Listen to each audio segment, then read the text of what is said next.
សួស្តីបងប្អូនព្រឹកនេះមកពីយកកូនទៅសាលាហើយហ្នឹងក៏រៀបរាប់ធ្វើឲ្យញ៉ាំហើយនេះគឺកំពុងតែស្ងោរដំឡូងគេហៅ sweet potato បងប្អូនដំឡូងហ្នឹងណាដំឡូងផ្អែមហើយក៏សុំទោសបងប្អូនផងខ្ញុំអង្គុយបញ្ចូលសម្លេងនៅក្រៅផ្ទះអញ្ចឹងប្រហែលជាឮសម្លេងឡានបើកឬក៏ចាប់យំអីខ្លះហើយថ្ងៃនេះសាកទិញដំឡូងហ្នឹងធម្មជាតិអត់មានប្រើថ្នាំគីមីទេហើយក៏ឆ្លៀតពេលស្ងោរស្ពៃក្តោបបងប្អូនព្រោះថាខានញ៉ាំស្ងោរយូរហើយដោយសារផ្ទះខ្ញុំមកក្មេងៗសូវចូលចិត្តទេចឹងភាគច្រើនខ្ញុំប្រឡាក់សាច់ចៀនឬក៏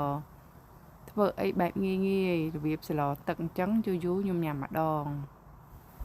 ហើយនៅពេលដែលស្ងោរអញ្ចឹងក៏នឹកឃើញដល់លោកឪពុកក៏ស្ងោររបៀបគាត់